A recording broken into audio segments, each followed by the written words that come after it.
It is the 2025 MEAC Women's Basketball Tournament from Norfolk, Virginia.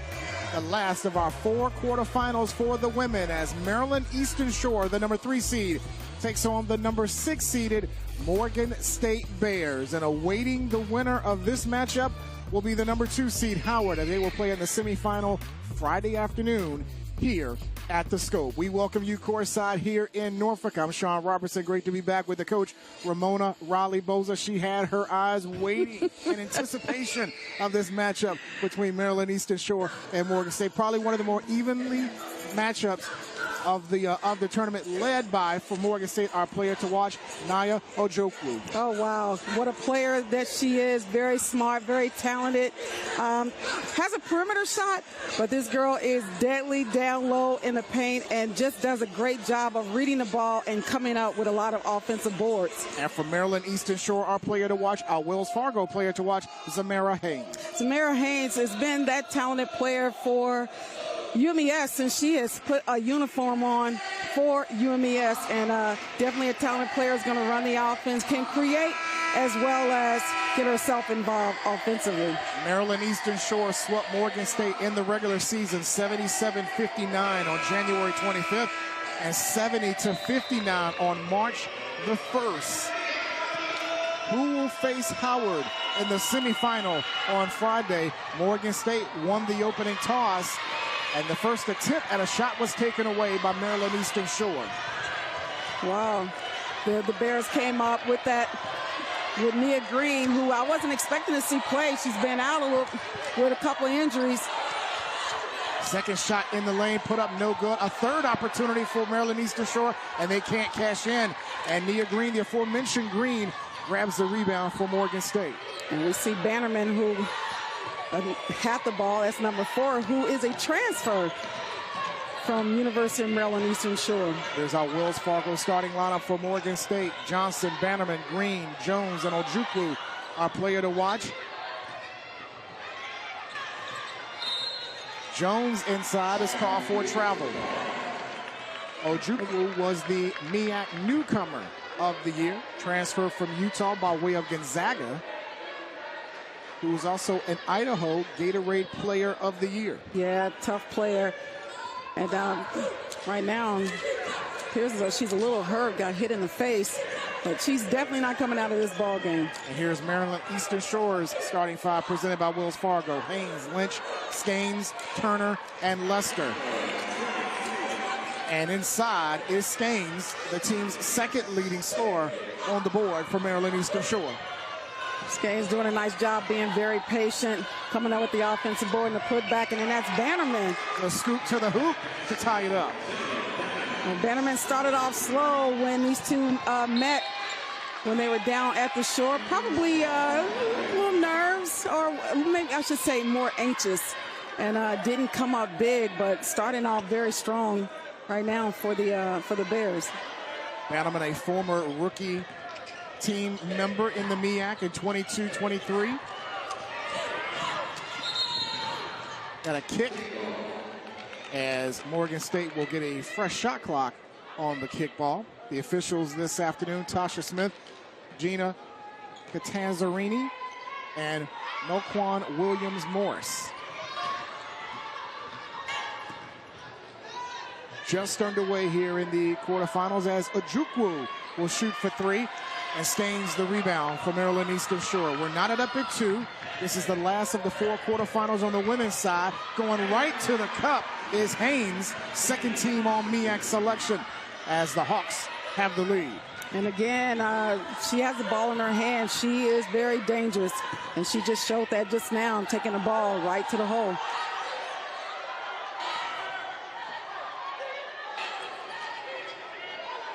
Bannerman has it, going up against Skanes, and Bannerman threw it away. Third turnover for Morgan State here in the first quarter.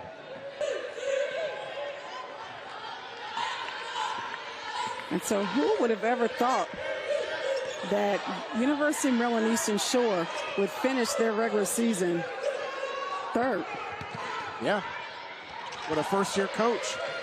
As that shot was blocked out of bounds, it will stay with Maryland Eastern Shore. Malika Willis, first-year head coach at Maryland Eastern Shore, has guided the Hawks to a 5-game winning streak to end the season after a 4-game skid. So bouncing back in a strong way to finish 13-16.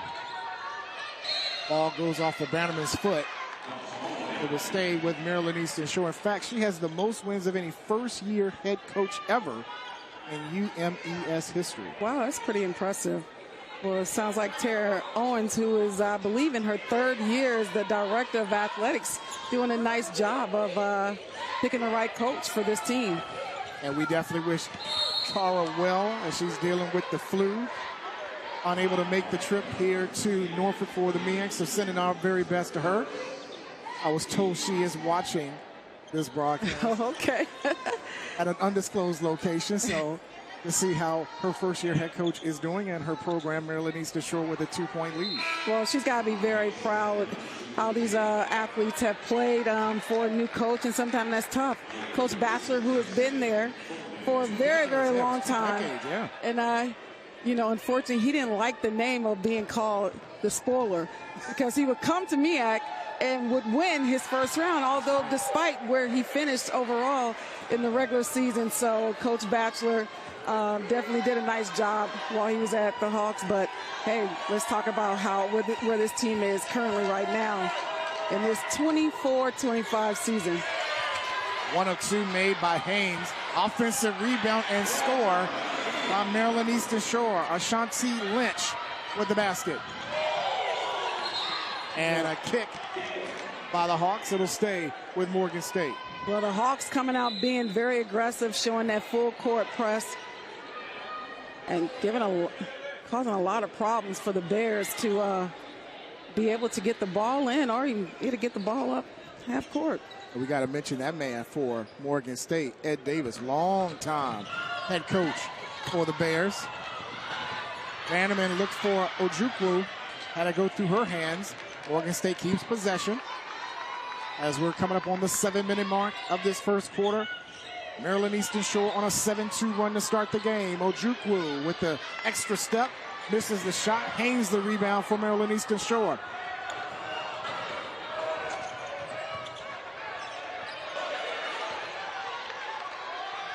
Looking inside is Turner, and Turner gets the basket plus the foul. Again, the Hawks are coming out, being aggressive, attacking the basket. And I think this is going to be the same type of game that we just witnessed earlier when we had the 2 Eagles going at it. A lot of aggressive play, attacking the basket. That last foul was on Maya Woodson, the sophomore from out of Columbia, Maryland.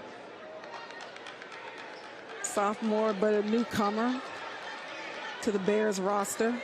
Doesn't get a whole lot of playing time, but because they've had a lot of players out with injuries, a lot of their post players, and I see now that J.L. Butler did not travel apparently, or maybe she did travel, but she is not suited up today, and I do not see her on the bench, and that's one of the best post players for the Bears. Bannerman going right to the basket. Nice Euro step by Bannerman. That stopped an 8-0 Hawks run as Morgan State is within 6. Turner. They're going to have a foul on Morgan State. Gabby Johnson, the junior from Baltimore, picks up her first. Yeah, that time tried to alley-oop that into Lester. Definitely had a little mixed match sizing.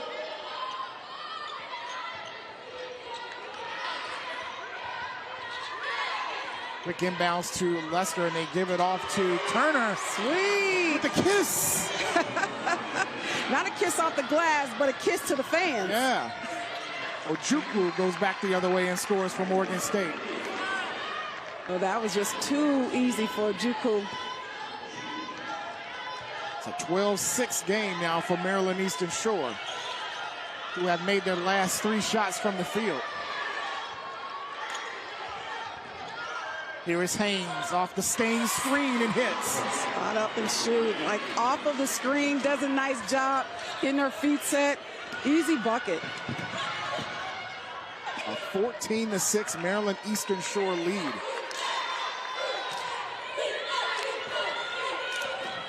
Emily Jones, the senior from out of San Francisco. And you mentioned a senior. She is the only player for the Bears that has been there from the start to the finish.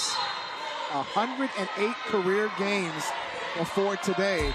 Timeout on the floor, 5:15 to go. Maryland Eastern Shore jumping out fast with a 14-6 lead here at the 2025 MEAC Women's Basketball Tournament on ESPN+. And our keys to the game presented by Coach Boza. Well, you know, if UMES wants to have an opportunity to play tomorrow, they're going to have to definitely contain the post play by Nia Juku. They're missing a couple of post players, so right now, Nia Juku, you got to take care of her. You got to be able to control the boards because she's one of their biggest rebounders. And then, of course, if the Bears want to get over the hump and see another game come tomorrow, you got to run the offense through Nia Juku, the post player, one of the best post players, I think, in the conference. But somebody else has got to be able to be an X factor and knock down some threes. That's been the key, especially in this building, to hit some threes. Turner inside, can't get it to drop, and now we've got a travel called on Skanes. Skanes was working really hard, trying to come up with the offensive boards, but took too many steps. Ojukwu with that Power 5 experience at Utah and then went to Gonzaga. Nice pass inside underneath to Woodson, and she'll score. Nice job by Ojukwu recognizing that, being unselfish and just dishing the ball out to Maya, who's going to get a lot of minutes because they are missing multiple post players on the Bears roster. Oregon has made their last 3 shots from the field. Maryland Eastern Shore 4 their last 5 until that miss there by Lynch. Up ahead, Bannerman recovers it before it went out of bounds. 6-point Maryland Eastern Shore lead as we're coming up on 4 to go here in the opening quarter. Here's Rump from the baseline. And the rebound squeezed in by Turner. He didn't play last year, but is contributing this year for Maryland Eastern Shore. Good deflection by Woodson, recovered by Skanes. Hawks remain on offense. Well, that's smart. Get the ball out, reset your offense. Extra pass around the corner to Lynch. Misses on the 3. Turner an offensive rebound and a nice touch pass inside to Skanes for the basket. Oh, that was nice, Sean.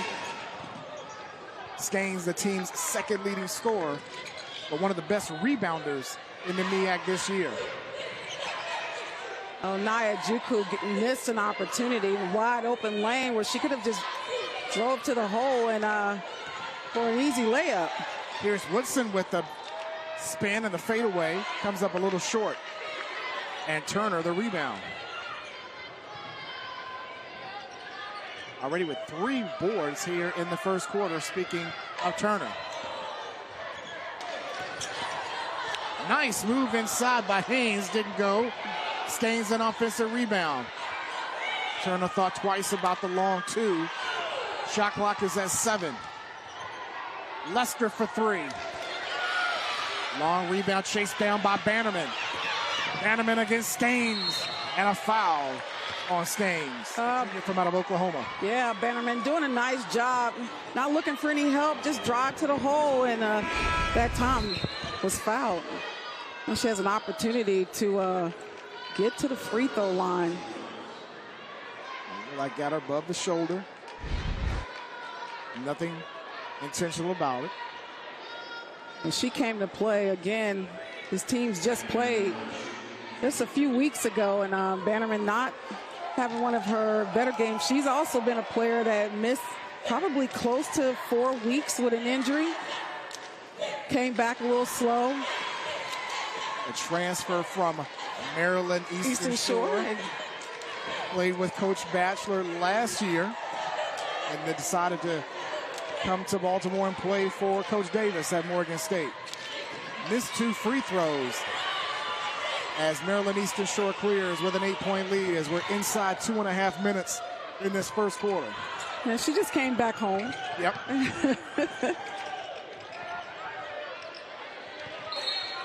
Turner harassed by Woodson. Knocked it out last by Maya. It'll stay with the Hawks with 15 to shoot. Dakota Alston in for the first time for Morgan State wearing number 1.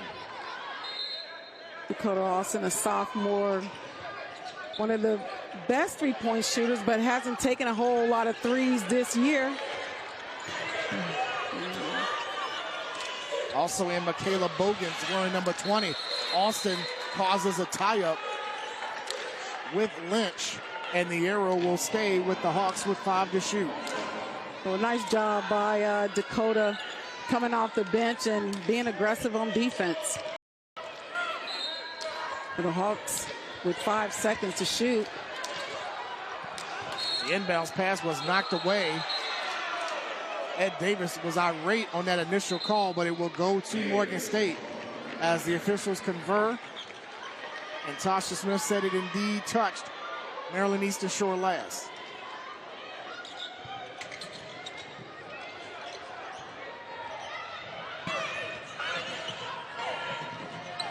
Here is Alston.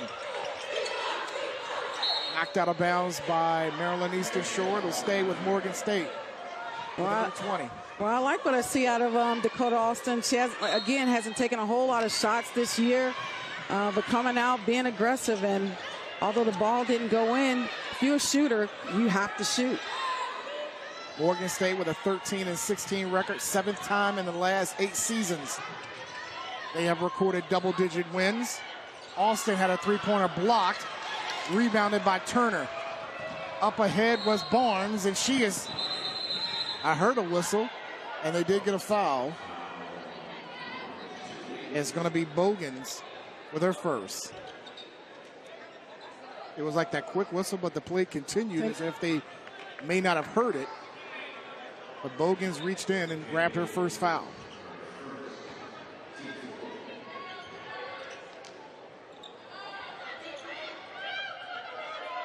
Straight woman-to-woman defense by Morgan State. A staple by Coach Davis. Turner left alone inside, and she'll lay it in. Well, caught Bears sleeping on defense. A kick by Mahogany Lester, a grad student from Princess Anne High School in Virginia Beach, who just won their 18th state championship in girls basketball at the VHSL. Wow. They just defeated William Fleming in Richmond. Bogans inside, and she draws a foul. Coach Dozer wins another state championship for Princess Anne. Well, that name is close to mine, so all we do is win, that last name. But to get back to this game, nice job by Michaela to keep her dribble and drive until the defense came on her and then kicked it out to Maya Woodson. Touche, Coach. Got some blood, I think, on the jersey of Haynes, second team all MEAC performer. And I think Ojukwu also has some blood. And she's the refs are asking for the players to take a look at their jerseys and their body, and definitely want to make sure we get that cleaned up. So now Woodson is going to the bench as well. She's the free throw shooter. I was having to watch the game last night with Central Florida and Kansas in the Big 12 game. The Central Florida shooter, free throw shooter, had blood from like his elbow all the way down to his wrist. I watched that game. Oh my gosh, what a nail biter! But oh god, that was a great game. It was. And then he shot the first free throw with the blood on his arm, and then a Kansas player said he's got blood, and then they asked him to go to the bench to get cleaned up. I was like, wait a minute. And You're then supposed to do that. Then he comes back. Yep. You got to hit the rim. He hits all backboard. And one job. That's it. Hit the rim intentionally to get an opportunity. And when he went to the sideline to get his blood cleaned up, the coach should have been talking to him then, hey, let's make sure we make this look good. Johnny Dawkins, one of the greats in Duke history. Oh, yes. Oh, my goodness. I enjoyed watching him play. That was a great game. And Kansas got Arizona in the quarterfinals of the Big 12 championships later today. Woodson got cleaned up at the line for Morgan State here at the Scope and missed that first attempt. She's a 53% shooter this season, a transfer from South Plains College, who was a two-sport athlete in high school, played basketball and ran track. Well, it appears as though there's some blood in the paint. Yep. Officials making sure everything is cleaned up and ready to roll.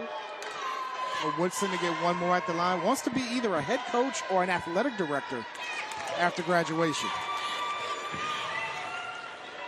I can see that.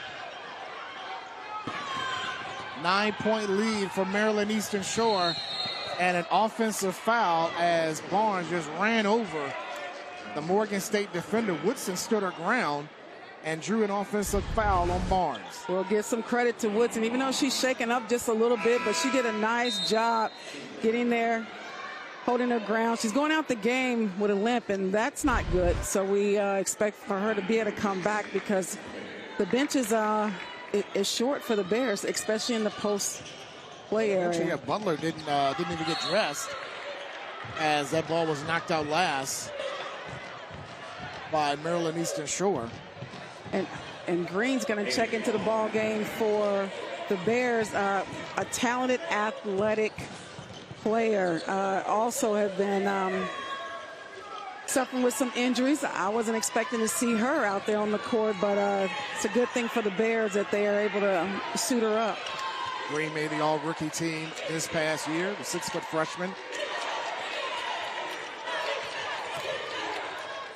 10 to shoot for Morgan State, down by 9.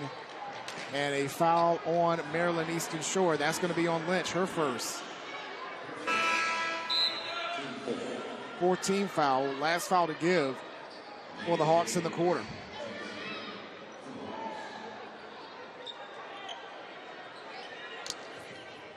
Maryland Eastern Shore looking for a 3-game sweep of Morgan State, as they took the first 2 in the regular season by 18 and 11. Here is Green galloping down the lane, and they're going to get a foul on Maryland Eastern Shore, as Green will get 2 free throws. Lester picks up her first all MEAC selection last year, preseason pick this year. Well, I didn't travel to the Shore to watch the game between the Bears and the Hawks. Got a chance to catch it on live stream. And one of the things that I saw what the Hawks do, anytime that the Bears continue to try to score in the paint, you would just see the Hawks just swarm right over whoever that player was, because the Bears, that's where they get a lot of their points, is in the paint. So that was a great defensive adjustments that they made against the Bears. Do not allow them to score in the paint. 1 out of 2 for Green to make it an 8-point lead. We're inside a half minute. Turner from deep off the window comes up strong. Rebound was no good off the putback. Bodies hit the floor.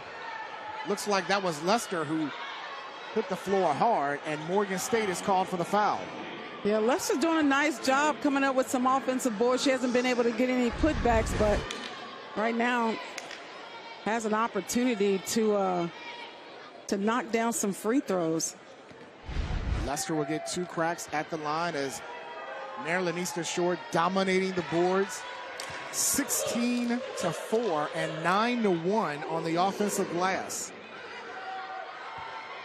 And Lester, the daughter of Maryland great Joe Smith, played in the NBA for 16 years, won the Naismith Player of the Year award in 1995, as Lester comes out after that second attempt, and it looked like she was grimacing after she exchanged a high five. It looked like she was grimacing on that right wrist. Well, when she fell, tried to catch herself. And she's going to be attended to also at the end of the bench. Game clock is under 10. James is in. Found Turner. Turner threw it away. Jones gets a crack from half court. And the first half comes to a close. Both teams shot 40% from the field in the first quarter, but a 17-4 rebounding advantage from Maryland Eastern Shore gives them a 9-point lead after one. Back. Start of the second quarter here in Norfolk, the 2025 Women's MEAC Tournament. From the scope, Maryland Eastern Shore a 9-point lead over Morgan State, trying to extend their winning streak to 6 in a row, dating back to the end of the regular season. While Morgan State, they're trying to bounce back, having won 2 straight after a 4-game losing streak. Morgan State beat Delaware State and Coppin State to end the year, while Maryland Eastern Shore did not allow 60 points in any game on that 5-game stretch to end the year. They're coming out of the timeout. Ojukwu hits from the free throw line. Well, I was going to say the Hawks went to a zone defense. And Ojukwu, again, she's a player who has the ability to be able to knock down some threes, nice little short jumpers, and, of course, can score in the paint. Her second field goal of the afternoon pulls Morgan State to within 7. Tried to go glass. And Haynes comes up a little long. Back the other way as Morgan State. Ojukwu again. Pretty pass by Bogans to set up Ojukwu. Ojukwu doing a nice job running the floor.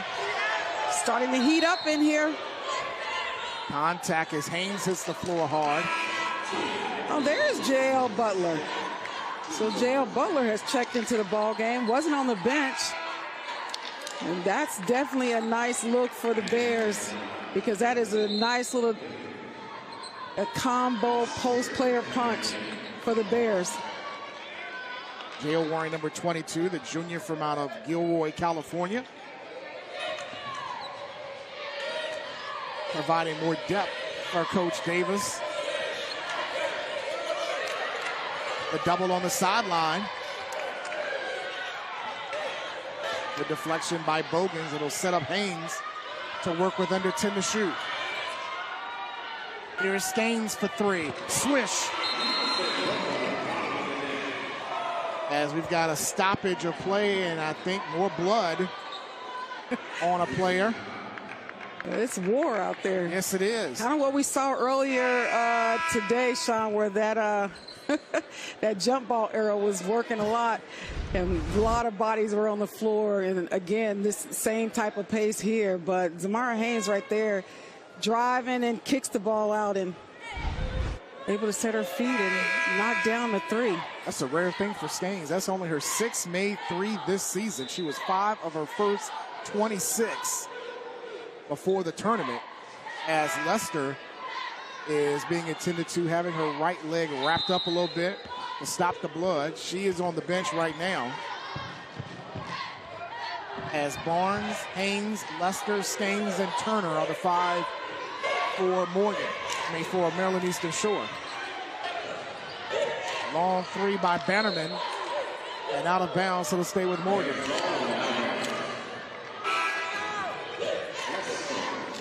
And Lester's going to come back in for Maryland Eastern Shore to replace Lynch. Bannerman, Green, Ojukwu, Bogans, and Butler, the 5 for the Bears.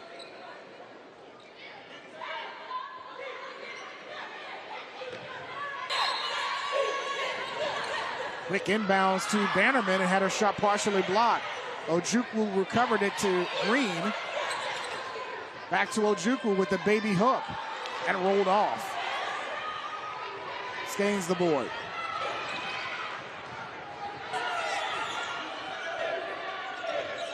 Here's Haynes off the Turner screen. Haynes got crushed inside, but no foul. Here's Bannerman on the other end. She'll get a chance at a 3-point play. And flexing at the end.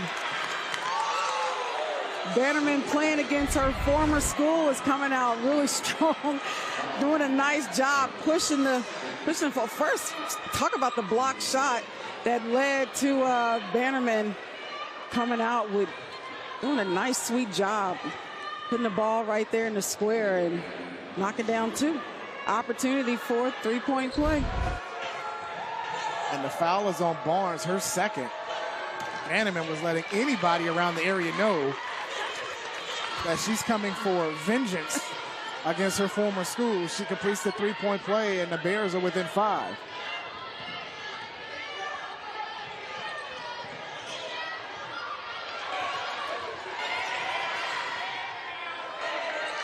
Barnes has it with her 2 fouls against Bannerman. They look to Staines underneath, caught in between 2 defenders, and still got it to drop. You know, she worked hard for that bucket. Staines has 9 to lead all scorers. As we're inside 7.5 minutes here in the second quarter. The winner today faces Howard in the semifinals tomorrow, off the hands of Butler, out of bounds. Well, the Bears got to recognize that Ojukwu is drawing 2 defenders. That means someone is wide open, but it can't be Butler who you're looking to give the ball to when she's not down in the paint. So got to do a better job of finding a player that can be able to knock down a 3, but it's definitely not Butler. Here is Haynes, tried to leave it for Turner. Stolen by Bogans. 4 on 2. Bogans leaves it for Gabrielle Johnson. Gabby Johnson, who hits for 3. And Coach Willis will use a timeout. Well, they are starting to heat over there with the Bears. Gabby Johnson doing a nice job getting her feet set. Something she's been working on, getting little extra shots every day. Staying after, putting up some extra shots. Her first 3 of the game pulls the Bears to within 4.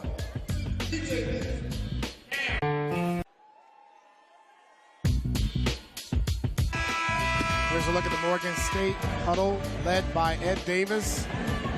In his nice season with the Bears, they are within 4, 24-20. How have they gotten back in the game, Coach? Oh, they've just been turning it up a little more on defense, being able to get more boards and being able to push the ball in transition and then scoring, and also opportunities at the free throw line. And Bannerman is starting to heat up for the Bears. And a steal. Right off of the inbound. And now out of bounds. Last touched by Morgan State. It'll stay with Maryland Eastern Shore. And that's one of the strengths of the Bears. They love that full court press. They do a nice job trapping. And the Hawks having a little difficult time with getting the ball in. And Zamara Haynes is the ball handler for the Hawks. So if you can keep it out of her hands and force someone else, and that's not what you want right there. Not what Coach Davis wanted at all. Butler picks up her first. Got to congratulate Coach Davis. He was enshrined in the Delaware State Hall of Fame last November. Spent several years, in fact, led Delaware State to a MEAC championship in the 2006-07 season. Coached there for 12 years. And before that, he was at Bowie State. He was at Bowie State for 8 years. Won 3 conference championships there. Went to the tournament 4 straight years, to include a couple of Sweet 16 appearances with Bowie State. And I'm sure he would love to have an opportunity to have another championship. Johnson for 3, comes up short. Good box out by Haynes from Maryland Eastern Shore. Zamara Haynes. Haynes hits the floor. Looks like she's okay. Driving was Barnes. That was short. Haynes an offensive rebound. Shot clock did not reset. Here is Staines going to the basket. Turner thought about shooting, but now she'll try to drive. Throws it up, and we'll get 2 free throws.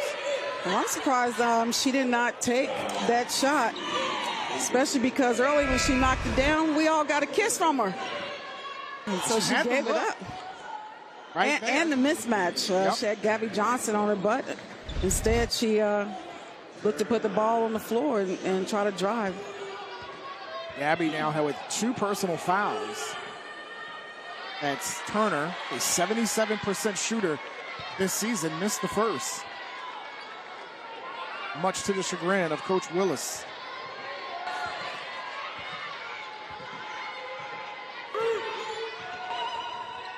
Missed both free throws.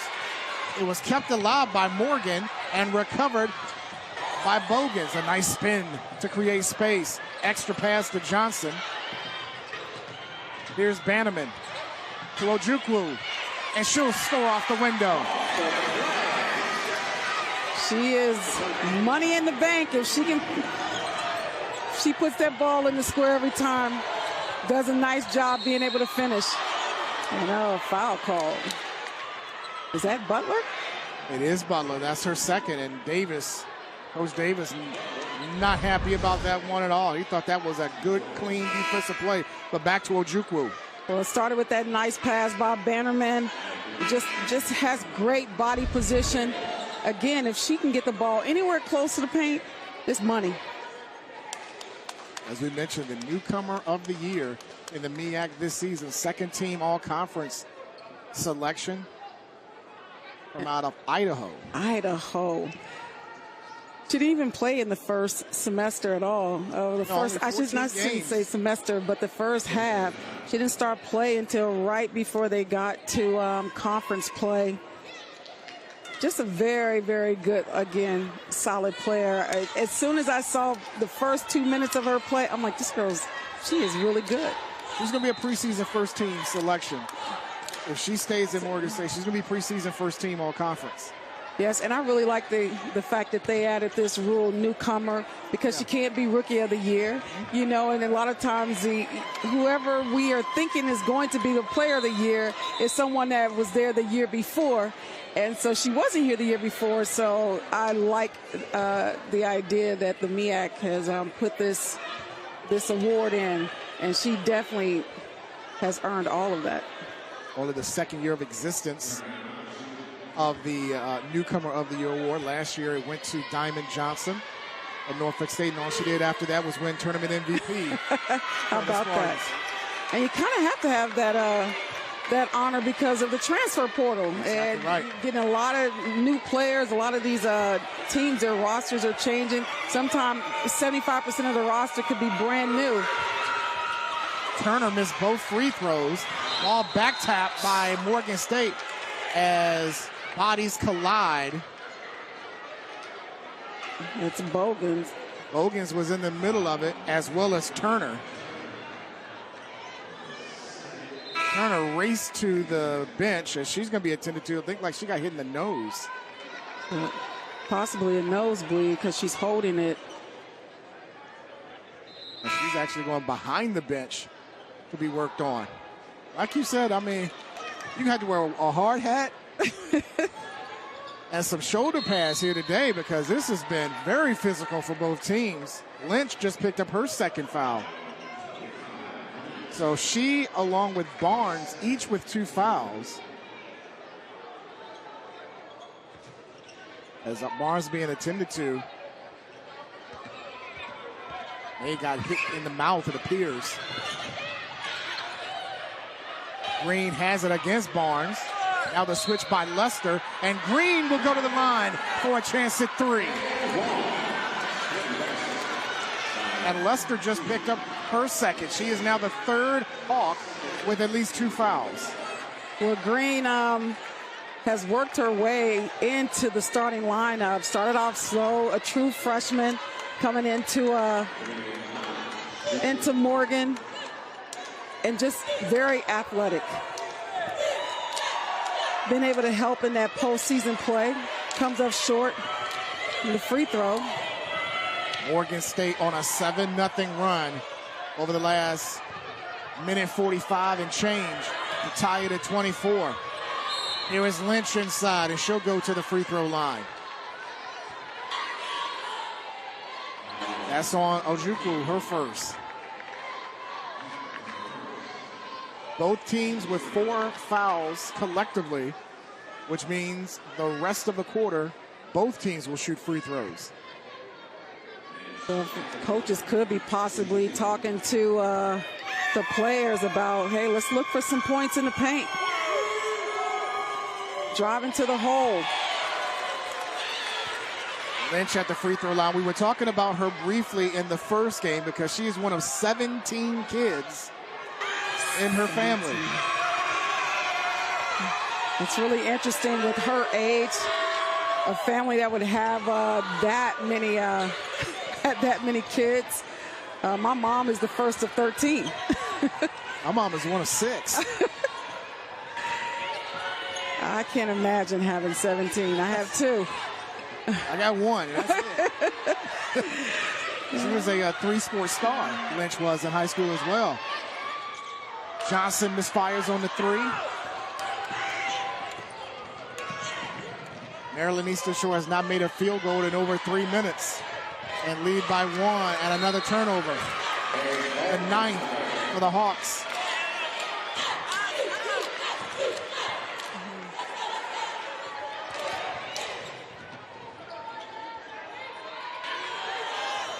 Trying to see if they're still working on Turner on the sideline.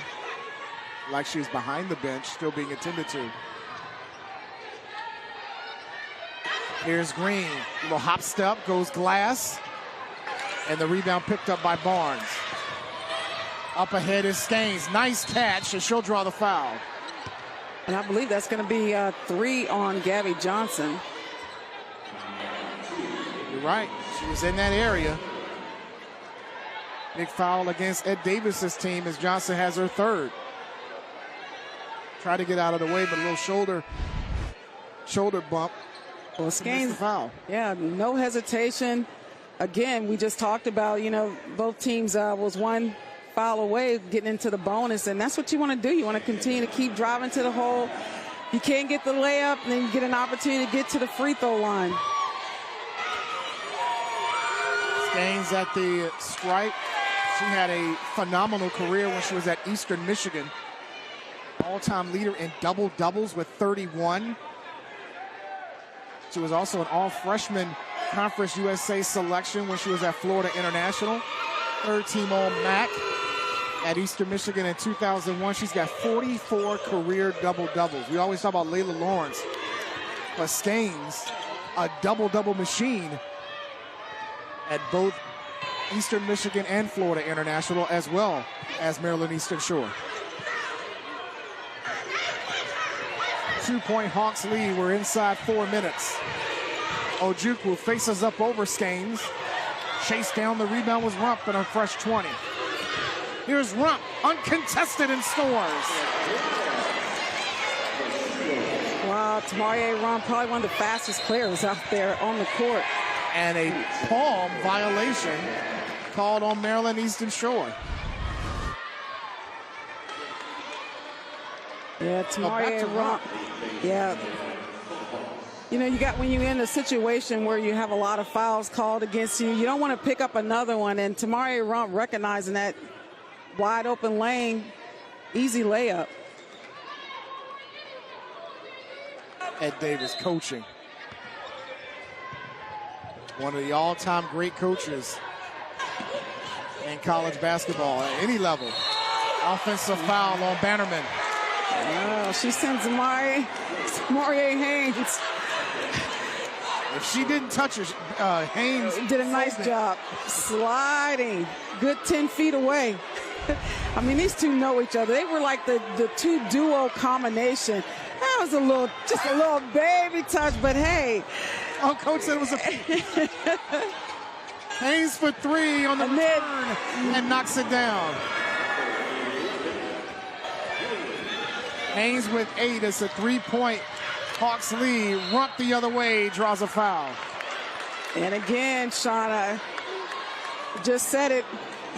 When both had 4 fouls, keep driving to the hole. And now look at Zamaria Haynes there on the replay. After she did a good acting, but this time this was no acting. This is for real, and able to knock down that 3.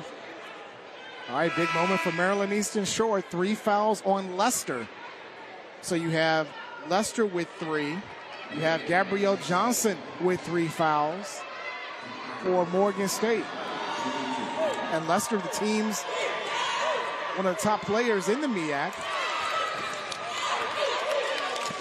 preseason MEAC player this year and was second team on MEAC last year. And since her freshman year, I believe her game just continued to get better and better and better. A 1-point Hawks lead as we're near the 3-minute mark here in the first half. James harassed by Rump. James to the basket, comes up short. Offensive rebound and score. No basket as Allen had it roll off the rim.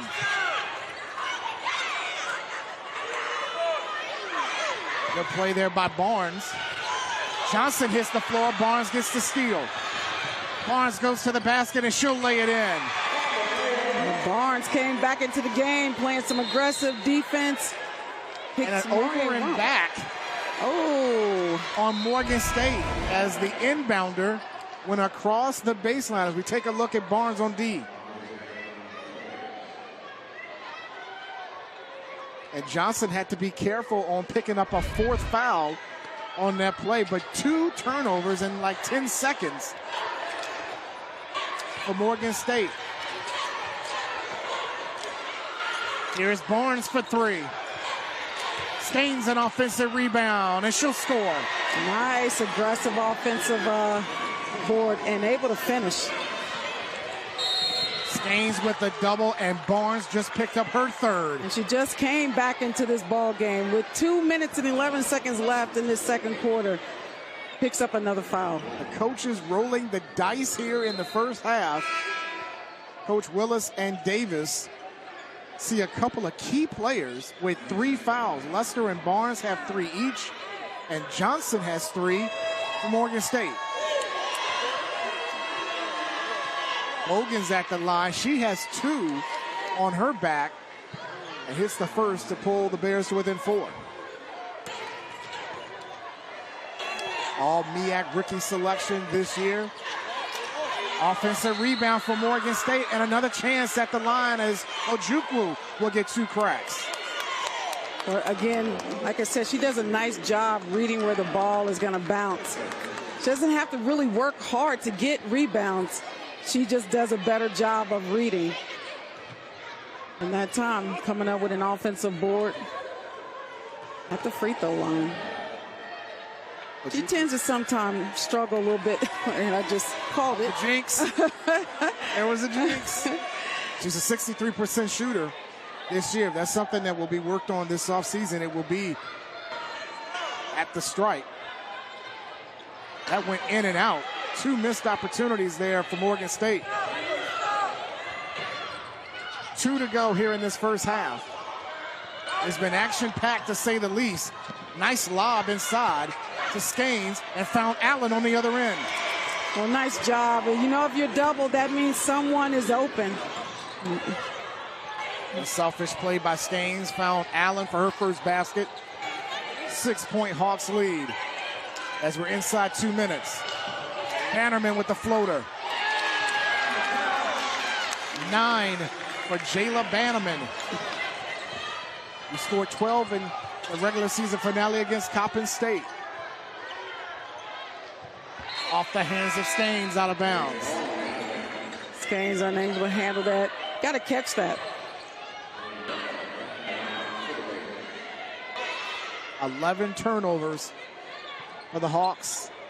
Just 8 for Morgan State in this first half.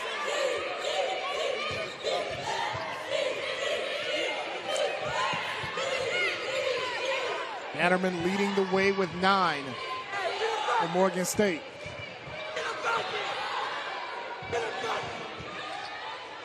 Shot clock is at 10. Here's Ojukwu against Skanes. Partially blocked. Loose ball picked up by James. And a foul. And that's going to be 3 on Butler, who just checked into the ball game. So Morgan State's got 2 players with 3 and a couple more with 2.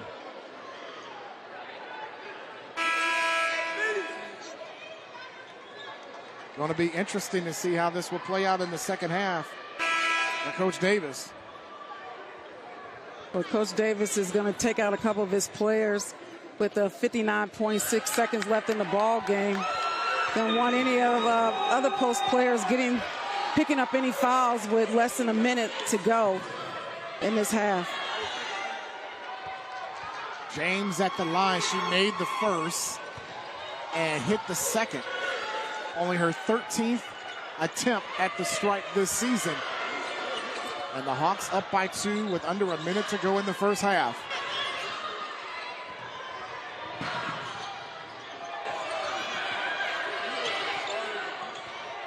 Well, Coach Willis was going to use a timeout, but she can't. Shot clock is at 10. Now down to 5. Here's Bogans on the switch by Allen. Missed on the 3. The rebound to Skanes. Had those elbows high. Protect that rebound. 12 and 8 boards in the first half. The shot clock is off. Here is Haynes to the basket, and she'll score. Nice. Oregon State with one more chance. Bogans with 1 second. I would have counted if it had gone. But the first half comes to a close. Maryland Eastern Shore makes their last 3 field goals to end the half and lead 39-33 at halftime. Halftime activities from the Scope right after this on ESPN+. The 25 MEAC basketball tournament. We want to acknowledge how the MEAC and the American Heart Association are teaming up for heart health and spreading awareness about hypertrophic cardiomyopathy in student athletes. Here joining us, we have the American Heart Association Hampton Roads board member Aaron Thompson and former basketball standout at Norfolk State, now basketball coach Stephen Whitley, joining us here at halftime. Gentlemen, thank you for your time. Appreciate it. No problem, man. No problem. Aaron, I want to start with you, and I want you to tell us more about HCM and why it's important for student athletes to be aware about this condition. Absolutely. Well, first of all, thank you for having me. And it's imperative that people understand what hypertrophic cardiomyopathy is. Now, most people have probably heard of it as HCM, so we'll take that route. And it's really defined by the hardening and stiffening of the walls of the heart, and that causes the function of the heart to react in a negative way. And as a result of that, sudden cardiac death becomes an issue. And there are over 40% of individuals who suffer as a result of HCM.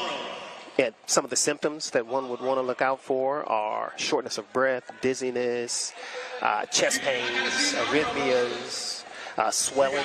And so it can go asymptomatic, meaning people won't even know that they have it, but that's just a quick overview of HCM. And that is the number one cause of sudden cardiac death in young athletes. About 1 in 500 adults have the condition, and like you mentioned, often have no symptoms. How can we be preventive in knowing the condition even exists? So there's a hereditary aspect of it. So communicating amongst one's self and family and siblings is imperative. Make sure that you're seeing your doctor, having analyses done, having checkups and exams, and making sure that the conversation never stops. And so that's going to be the easiest and fastest way to make sure that we're being proactive. And Stephen, you being a former player and a current coach, how do you continue to educate the student athletes about this disease? I mean, like I say, man, with what we try to preach to our guys is the best ability is availability, right? And what goes into that is health. And heart health is in that health realm, right? So we talk about mental health, and that's been brought to the forefront. We talk about injury prevention and, making sure you're putting yourself in the right space to be able to go out there and perform, man. But one thing that we kind of, at times take for granted is heart health, right? Without the heart functioning at the proper manner, really you can't function at all. And, we try to do our due diligence, man, just to let the guys know, putting it to the forefront, as a university, we do a great job, man, just being able to partner with American Heart Association as well as other universities, man. I shout out to them as well, for doing their due diligence, man. But we always preach that, just health in general, and take care of your heart is a big thing, for both of you. What is the most important life-saving skill towards HCM? So I'll quickly say that it is really important that folks are comfortable and familiar with hands-only CPR, because when put on the spot, one should have the comfort level to be prepared to react. If at all possible, and you have the opportunity to know where your AEDs are, that's another excellent opportunity for awareness. So how can the viewers, you go ahead and finish it. So, and I was going to say, to piggyback off of that, we have to be certified as staff now that, it's the heart awareness, is being raised. We have to be certified as staff now to be CPR certified. So, that's one of the life-saving skills. Absolutely. Yeah. How can those who are watching on ESPN Plus continue to learn more and keep in touch with the American Heart Association?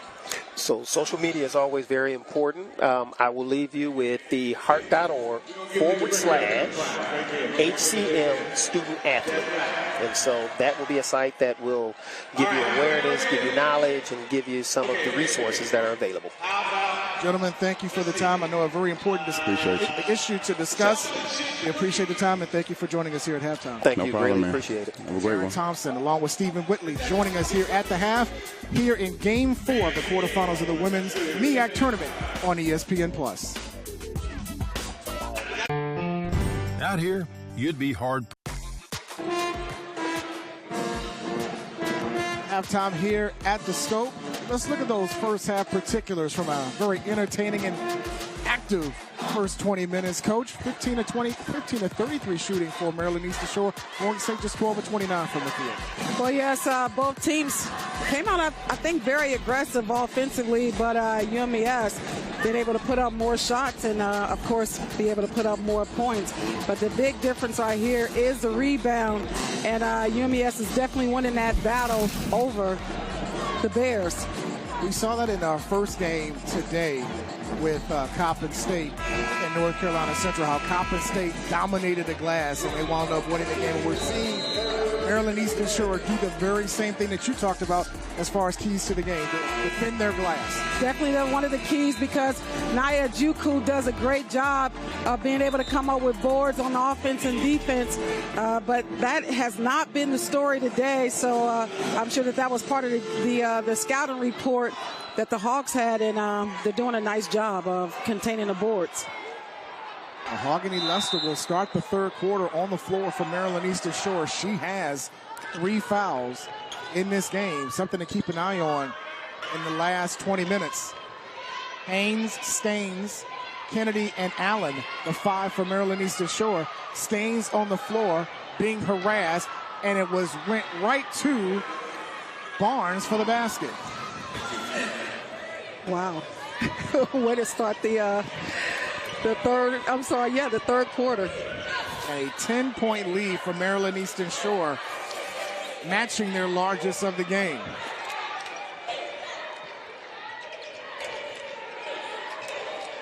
We've had 3 ties, but Morgan State has never led. Jones, Ojukwu, Woodson, Green, and Bannerman, the 5 for Morgan State to start. And we got a foul underneath. Looks like that's going to go against Maryland Eastern Shore. Oh. That's on Staines, her second.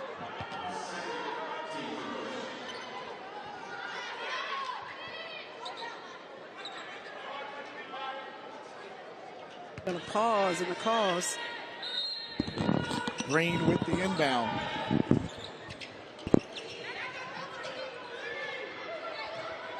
Jones was held scoreless in that first half for Morgan State. Bannerman led the way with 9 for the Bears. 10 to shoot for Morgan State. Bannerman for 3. The rebound to Woodson, and was stripped away by Lynch. Here comes Haynes on the other end, and she'll score. And I'm sure she was looking for a foul to be called. Did a nice job kind of putting her little body in there. We saw that acting skills earlier today, but she couldn't sell it to the referees. And Coach Davis could see this game possibly unraveling. Uses a timeout, and we'll take one as well, as Maryland Eastern Shore has pushed their lead to 12 behind Zamara Haynes, who gets the basket and pushes the lead to 43-31. Eastern Shore has started the third quarter, scoring the first 4 points to expand their lead to 12 over Ed Davis's Morgan State Bears. here in the last of the 4 women's quarterfinal games here at this year's MEAC tournament. Semifinal Friday. We got one more spot up for grabs. The winner will play Howard on Friday. And Barnes tied up Woodson, and the arrow will favor Morgan State. Well, the Hawks has been showing a 2-3 zone, and which is something that they should be in because the Bears is not the best team with shooting threes. Great play by Lynch inside, and a chance at a three-point play.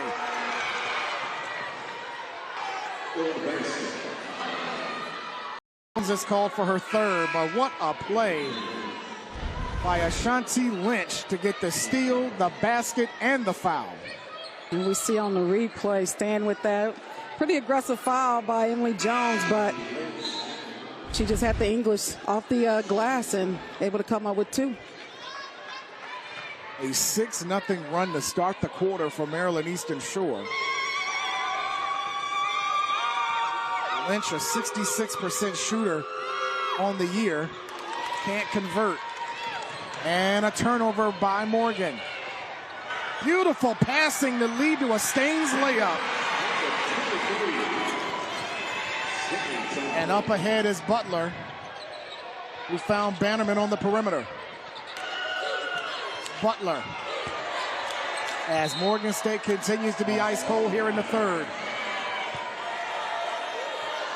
For that time, nice job by Butler, recognizing why not kick it out for a 3, but the Bears, again, not the best three-point shooting team, coming up ice cold. Nice pass by Haynes and sets up Lester. That's a long 2 for Mahogany Lester, and a 10-0 run to start the quarter for Maryland Eastern Shore. And again, the Hawks going to stay in this 2-3 zone. So somebody's got to be able to knock down some perimeter shots to get them out of this zone. Bannerman tried again from 3, couldn't convert. Staines with a double-double. That's her 10th board this afternoon. Lester again. Comes up a little bit long. And on the other end, Johnson stops the spurt from Maryland Eastern Shore. That was a 10-0 run to begin the third quarter. And Morgan State's on the board for the first time in this period. Haynes loses the handle. Bannerman has it. Bannerman to the cup, and she'll score. And 4 unanswered by Morgan State. Well, right now we got a back and forth affair. And that's going to favor Maryland Eastern Shore because of the lead.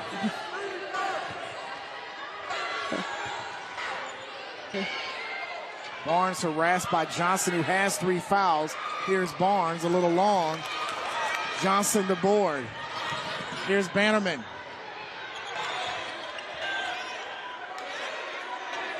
Under 6.5 to go. Morgan State down, trying to add to their 4-0 run. Ojukwu couldn't finish. Here's Barnes drawing contact and an offensive foul. That's her 4th. Wow, and that could have went either way. And the other one, Gabby Johnson, if she would have been called for the foul, that would have been her 4th. But instead, Gabby Johnson doing a nice job, getting her feet set. Let's see. Not quite sure she was 100% set, but either way, this favors the Bears. Gabby Johnson not picking up her 4th. And instead, Barnes will have to leave, the junior from the Bronx. She'll leave with her 4th foul. Can Morgan State make a run? It's a 4-0 run since Maryland Eastern Shore began the third with 10 unanswered. And just listen to the Hawks, and they're pointing, they're directing, they're talking, doing a good job of communicating. Here's Johnson high off the window. Austin an offensive rebound, and she'll score. And that looks like Staines on the floor, slow to get up, but she's okay, it appears. More frustrated than anything. And it's 6 unanswered for Morgan to trail 12. We see on the replay a little tip out by Skanes that actually landed in Dakota Austin's hands. There is Haynes drawing contact, and she'll get a chance at a three-point play.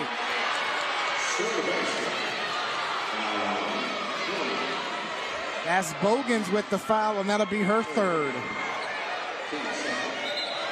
Well, there's a lot of chit-chatting, talking going on. But Zamaria Haynes showing her acting skills and her athletic skills, and it is working for her today. She drew a charge earlier in the game by almost that same move that allowed her to go to the stripe for a chance at a three-point play. She's got 14 this afternoon, now 15 from the stripe, came in averaging just under 12 a game. The team's leading scorer, 12th best in the MEAC. Second team all-conference selection has pushed the lead to 15 for Maryland Eastern Shore.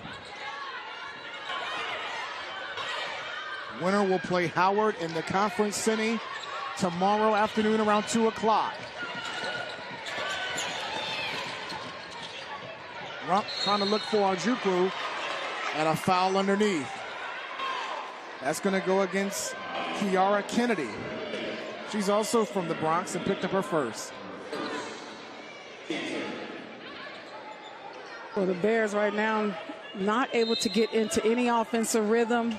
Again, the Hawks in that 2-3 zone. Almost a 5-second count results in a turnover. Haynes with the steal.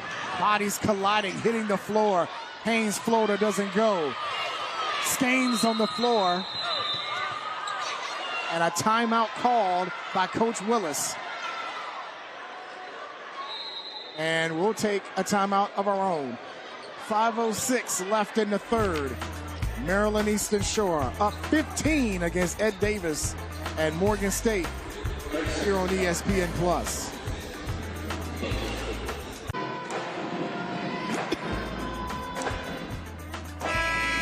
Third quarter here at the MEAC Women's Basketball Tournament. Maryland Eastern Shore with a 15-point lead over Morgan State. Coach, we were talking about this during the break. Three-point shooting has been an Achilles heel for Morgan State here in the game. Exactly, and that's why you continue to see the Hawks stay in that 2-3 zone. So nice job coaching by the new coach here in the MEAC conference, Coach Willis. Don't get away from it if it's working. Morgan just 1 for 12 from 3 in the game. Haynes with a tough shot off the screen, and Kennedy is called for her second foul. Well, that's back-to-back fouls called on Kennedy. Those aren't fouls that you need. You want to keep this clock rolling. You are ahead. Give a reason to allow the Bears to get in any type of offensive set. So we'll see if the Hawks stay in this 2-3 zone. I mentioned about Coach Willis as we've got, I believe, a shot clock issue. First year as head coach of Maryland Eastern Shore after nearly 25 years as an assistant at the Division I and Division II level. She's been an assistant at Mississippi State, Eastern Michigan, Texas Tech, Charleston, Georgia Tech, Norfolk State. So her and Coach Davis's paths have crossed on more than one occasion. Elizabeth City State worked with Coach Owens, who is now the current AD at Maryland Eastern Shore, as well as Chicago State and Illinois Chicago. So tons of experience coaching for Willis as Rump draws a foul. And she'll go to the line to try to cut into this 15-point lead. Got the head coaching job in April of last year rather, after a standout collegiate career at Iowa. I'm still at work. Iowa. I'm going to be here until like 10:30. Not that far from Missouri. No. So Iowa probably looks a little bit like where University of Maryland Eastern Shore is located. The middle part of the shore in the Midwest. Not a lot going on around the campus, but what a beautiful campus that University of Maryland Eastern Shore has. It led them to 2 Big Ten titles in 95 and 96. Ojukwu was called for an offensive foul, her second. Yeah, Ojukwu just turned around and faced the basket and put up a little easy jumper because she's capable of doing that. Scored 8 points in the first half for the redshirt freshman from out of Idaho. Idaho Gatorade Player of the Year in the 2020-21 season.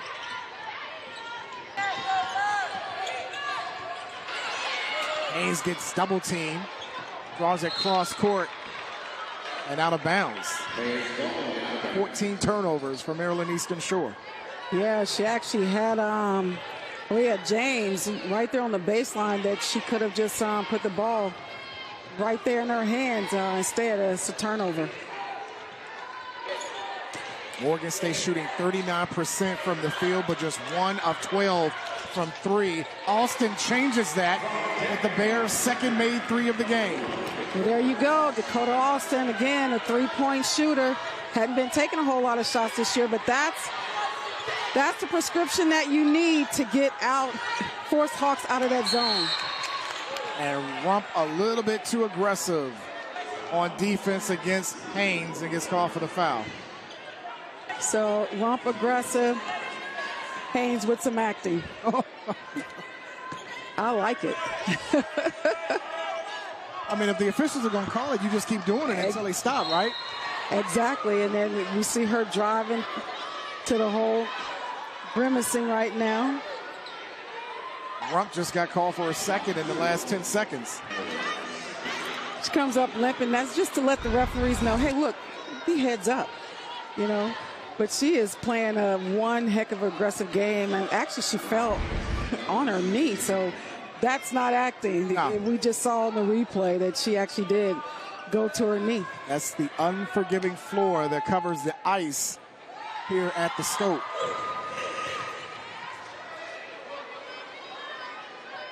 She's trying to shake that off. She's definitely not that player that can sit on the bench for the Hawks. I agree. Haynes, the grad student from out of Philly. Hits on both. I guess you would say fly, Eagles fly. And a turnover. And Coach Davis. Yeah, just too high of a pass. Not happy at all on that play by Rump. Coming up on 3.5 minutes to go in the third.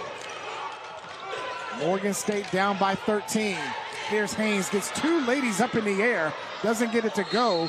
Staines and Woodson battle for it. The arrow stays with Maryland Eastern Shore.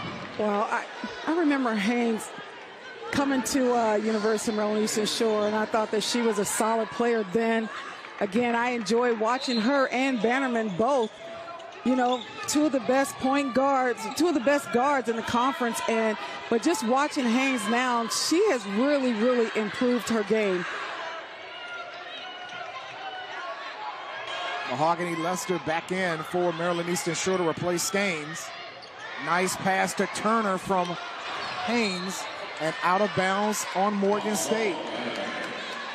20, a new 20 from Maryland Eastern Shore as the clock becoming the ally for UMES, ahead by 13.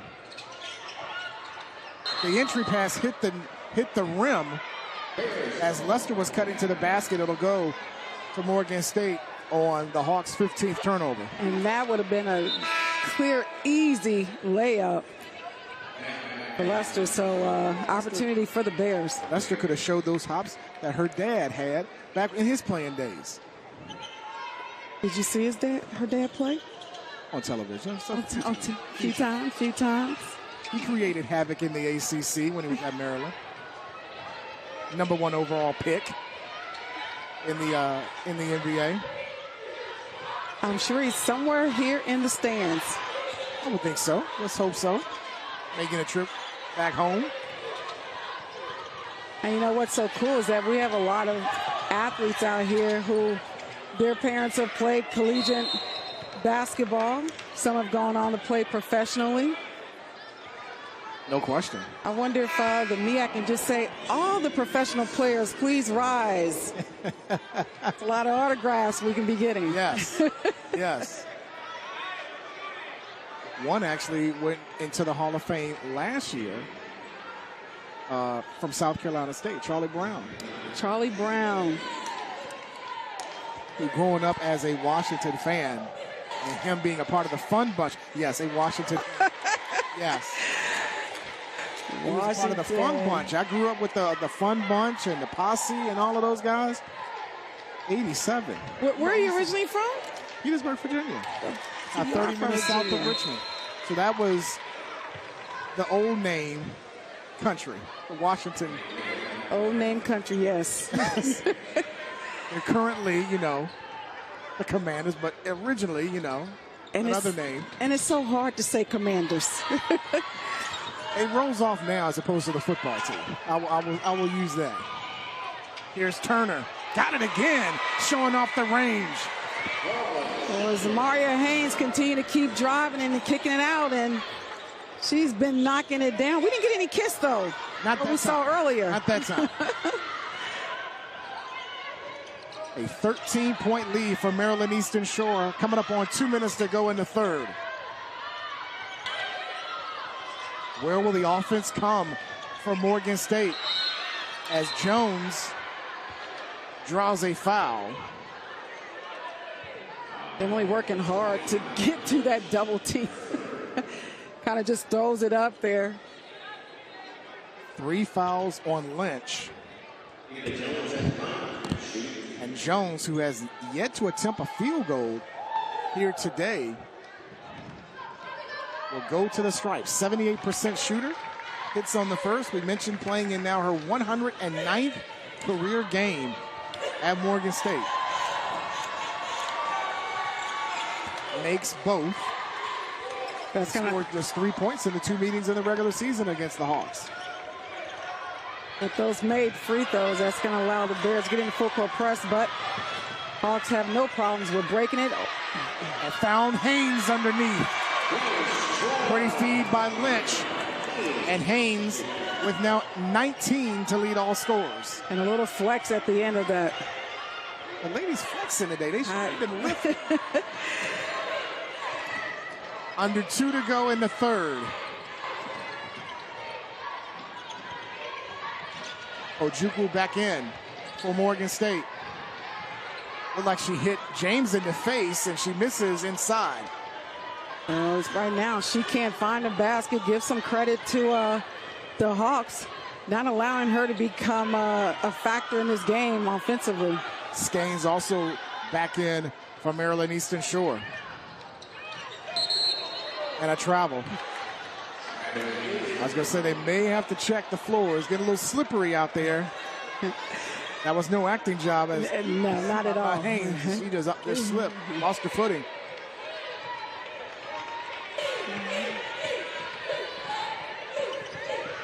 Can Morgan get it to within single digits? I'm sorry, she was just on the floor again. Again? Yeah. Green tried to look for Ojukwu. James comes up with a loose ball for Maryland Eastern Shore, and Bannerman takes it away. Bannerman goes to the cup, too strong. Ojukwu will get 2 cracks at the line. Yeah, Ojukwu, nice job getting those offensive boards.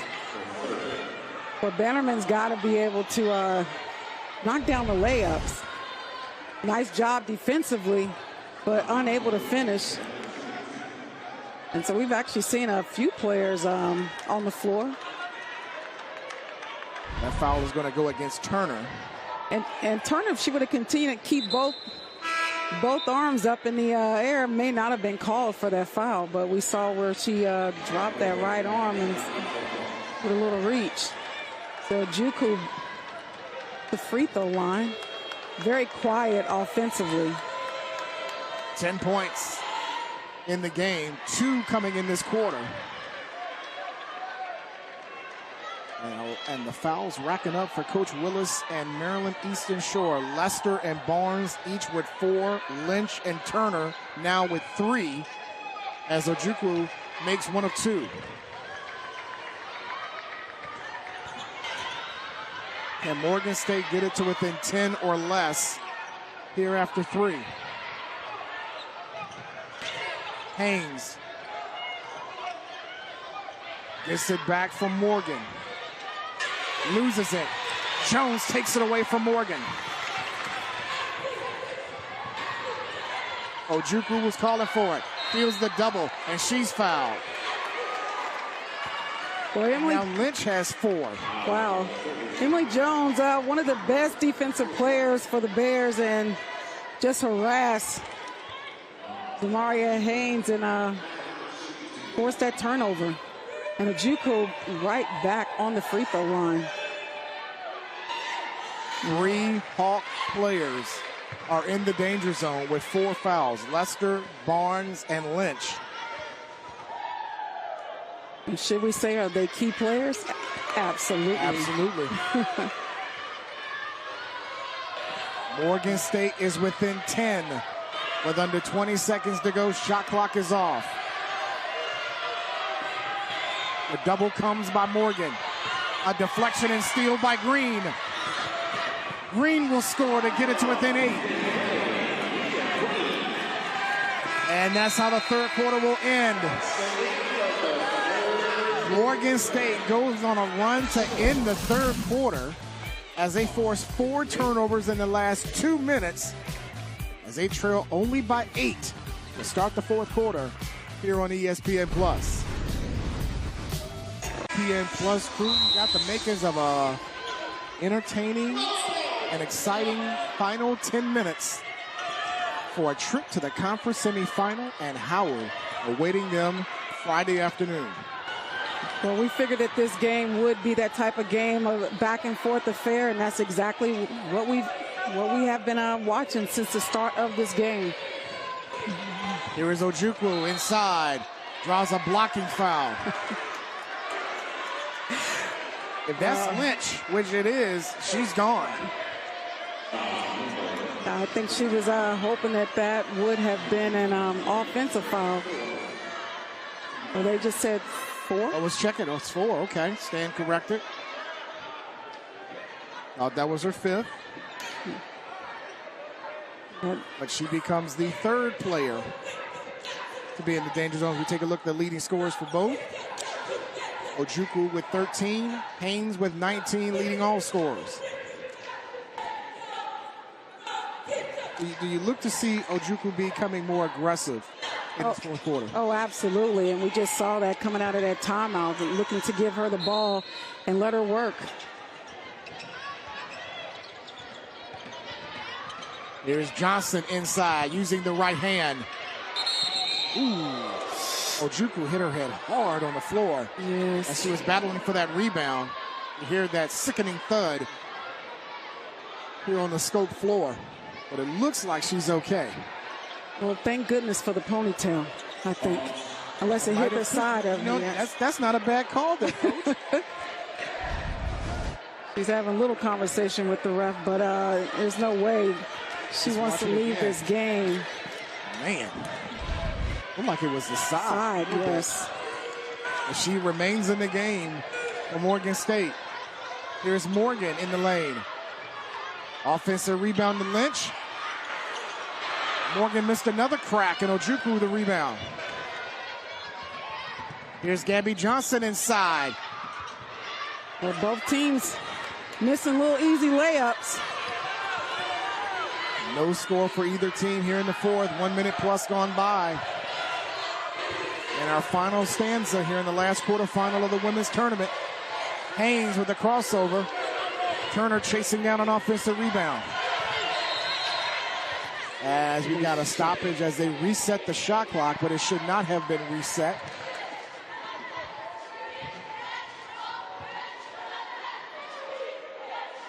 As it appeared it did not hit the rim. And they will change that to 15.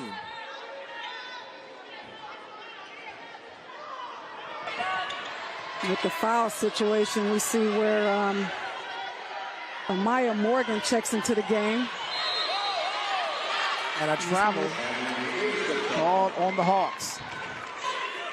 Lynch, Turner, Lester, and Barnes, each with 4 fouls. 4 players in the danger zone for Maryland Eastern Shore. Johnson and Jones, Bogans, and Butler all with 3.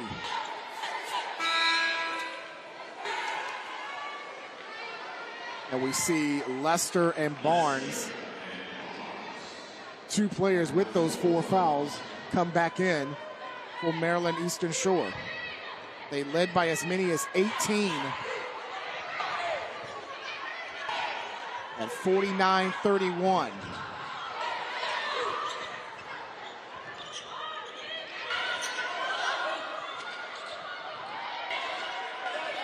A lot of passing around the perimeter for Morgan State. Bannerman hoists up a 3. And Skanes with her 16th rebound of the game. And again, the Hawks showing that the zone defense. And they're going to continue to stay in if the Bears are unable to consistently be able to knock down some threes. Skanes driving against Green.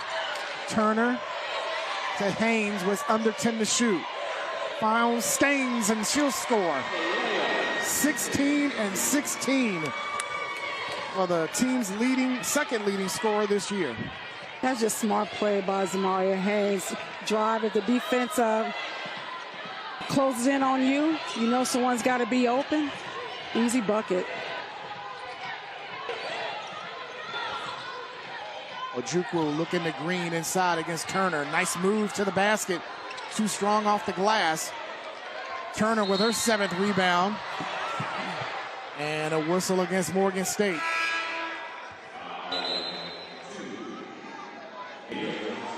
Well, that's going to Gabby be just picked up her 4th foul. First player for Morgan State to make the danger zone.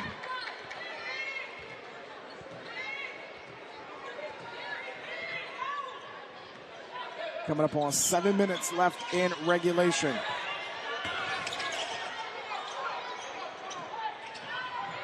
Here's Barnes to the basket. Offensive foul. And Barnes has just fouled out.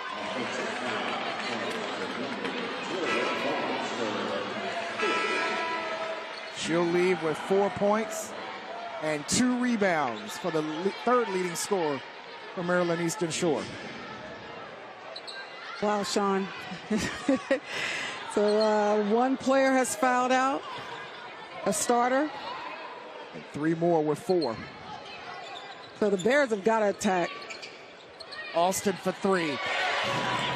Got to get Alston, her 2nd from behind the arc. She's got 8 so far, and it's a 7-point Maryland Eastern Shore lead. Got to get the Hawks out of that zone defense. Only Morgan State's 3rd made 3 today. Skanes from distance and rolled in and out. Alston gets to the floor and saves it. Can Jones chase it down? She can't. Check it, that was Bogans trying to save it. Looks like she's okay. She hit the floor hard. Juku's going to the bench as well. I think she may have some blood on her. Bogans went into the front row of seats.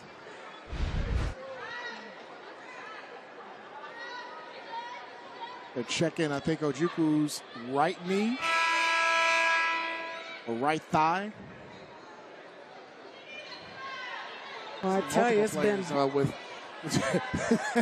Sean, you took the words right out of my mouth. And so they're going to force her, they're going to force Coach Davis to have to make a sub because of the time that it took for Ojukwu to get ready. So that's going to bring success into the game. Nice play inside the Skanes, a blocking foul plus the basket. As Skanes is hurt. Yeah, she went down pretty hard. And she is in some kind of pain. This has been a very, very aggressive game. We saw that earlier. A lot of jump balls. In this situation, there's been a lot of players just on the floor. Physical, to say the least. And Hayes has yet to get on her feet as we watch that nice curl off the screen. Looked like her leg got caught up under Dakota Austin. And so she is wearing a sleeve on that left leg. So hopefully it's something as she's going to be able to get up and walk it out. May need a breather for a sub. Looks like Penny Folan, the head athletic trainer from Maryland Eastern Shore, attending to Skanes, who is limping off and being helped off the court. Now remember, she made the basket, and now somebody has to take her attempt at the stripe.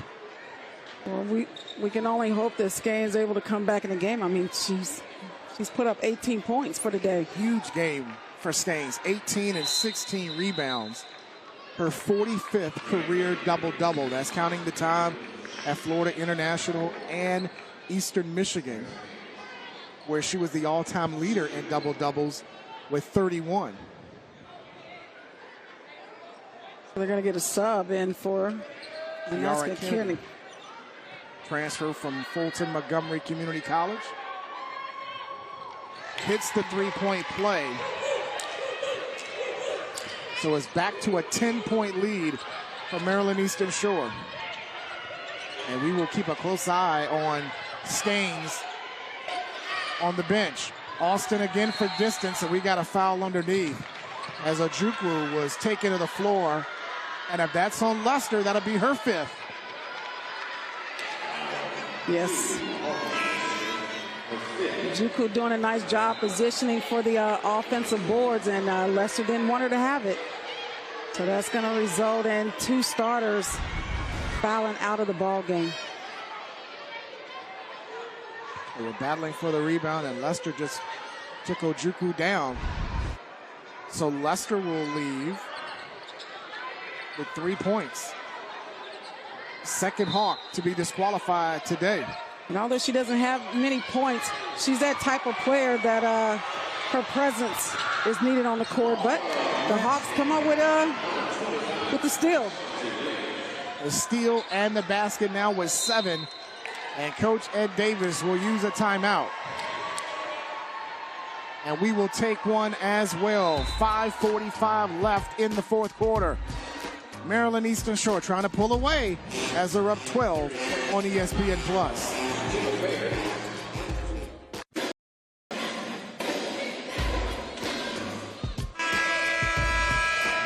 Well, the attention is towards the Maryland Eastern Shore bench, and Sonara Skanes, who is being attended to. She's getting her right ankle wrapped. She's also had her left arm, elbow area wrapped. Like she's been in a war against Morgan State. Don't know if she'll be able to return with 5:45 left. Hawks up 12. But they will definitely need her if they can advance tomorrow against Howard. Oh, for sure, but they need her right now in this game. This game is not over. A lot of time still left in this fourth quarter. Does Morgan State have one more run in them?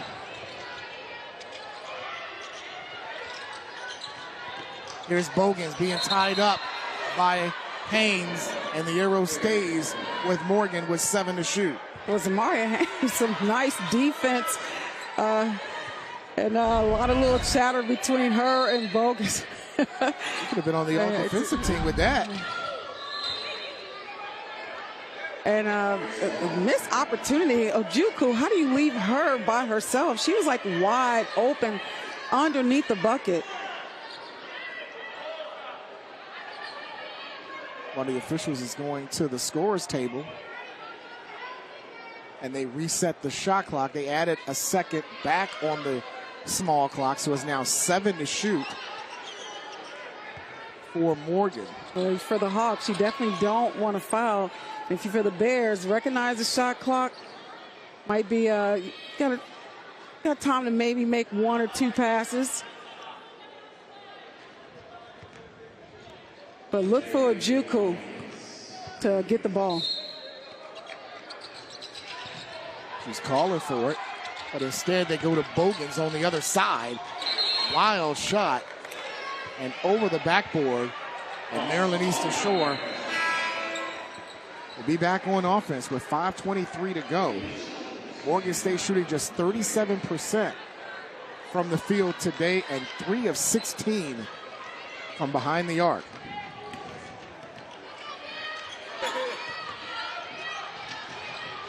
Here is Lynch pulling up in the lane. Loose ball recovered by Turner and a new shot clock for Maryland Eastern Shore. So what you see now is the Hawks taking their time on offense, working a little bit of clock.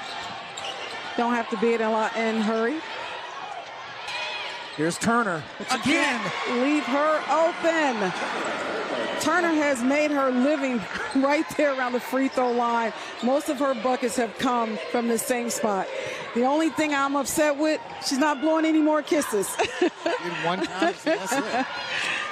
She's got 11 right now and a 9-0 Maryland Eastern Shore run.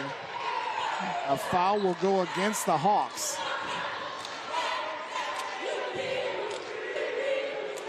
Don't know who the foul is on, but it will be against Maryland Eastern Shore.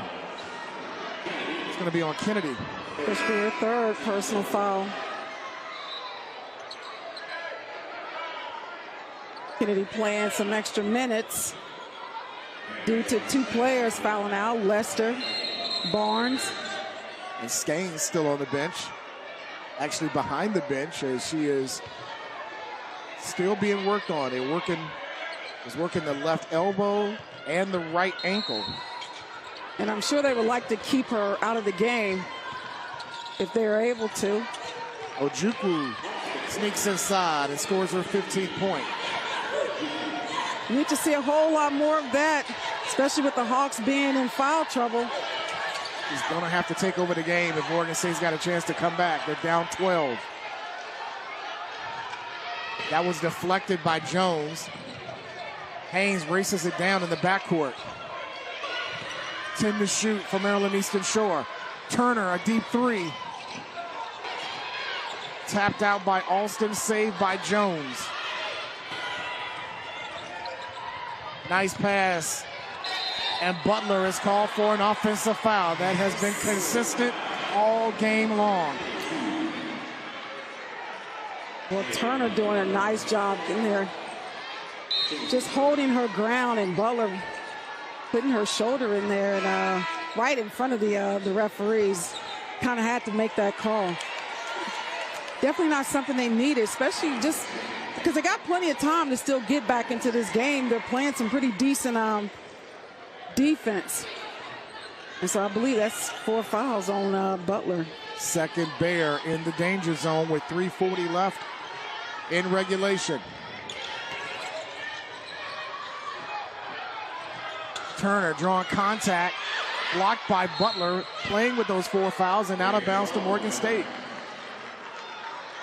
22 turnovers for the Hawks this afternoon, yet having a 12-point lead with 3.5 to go. But we haven't really seen Turner put the ball on the floor. And I don't know if that's what Coach drew up, but get the ball back to Zamaria Haynes and let her run the offense. It's a 4-possession game with a lot of time left. Ojukwu for 3. And again, Ojukwu showing what's in her toolkit. You're going to leave her wide open. And the Hawks continue to play that 2-3 zone. Inside is Lynch, and she's fouled, I believe, by Ojukwu, who on the last trip made her first 3-pointer of the season. She was 0 of 6 from 3 this year until that make, but then just picked up her 3rd foul.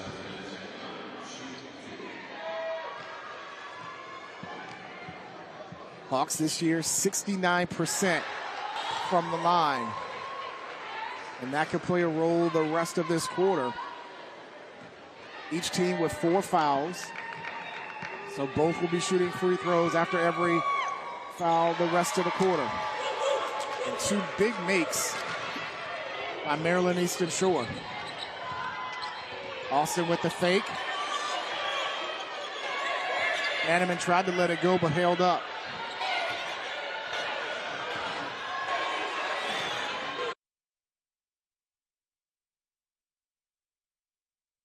Each team fouls, so both will be shooting free throws after every foul the rest of the quarter. And two big makes by Maryland Eastern Shore.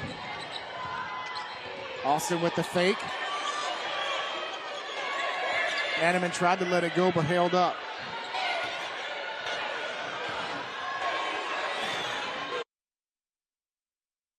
The court. Butler, the junior from out of California, in the top 20 in rebounds, both offensive, defensive, and total rebounds, as that second free throw was missed and knocked out last by Maryland Eastern Shore. So we got to wonder how long would Skane stay on the sideline.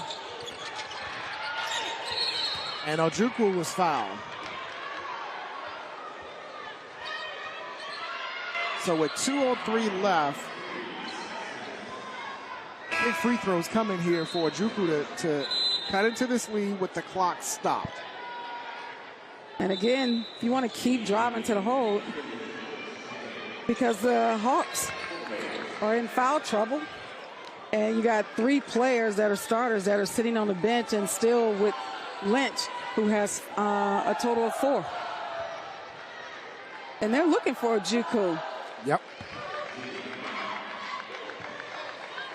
But the thing will be now for Coach Davis and Morgan State is making threes. You got to cut into the lead quick with 2:03 left.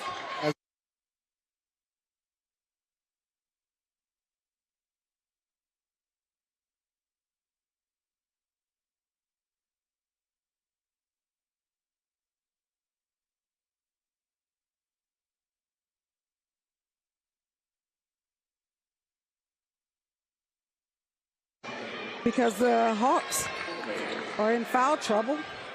And you got three players that are starters that are sitting on the bench, and still with Lynch, who has a total of 4. And they're looking for Ojukwu. Yep.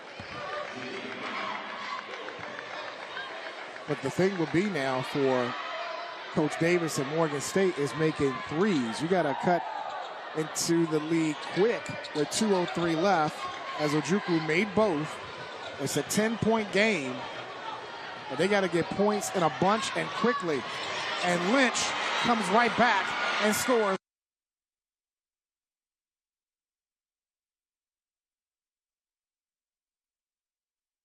For Maryland Eastern Shore. And where I thought that they would work a little clock, Lynch recognized she's got a wide open lane for an easy 2. They look again to Ojukwu, and she'll get a chance at a three-point play.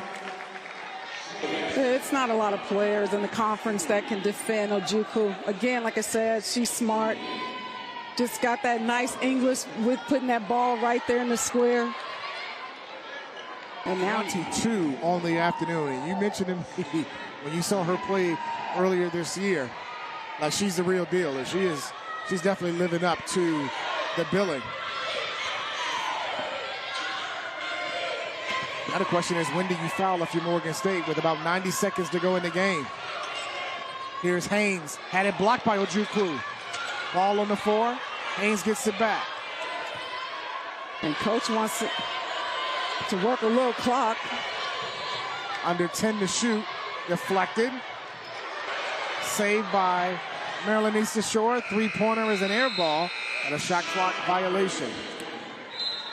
Well, at least they work clock.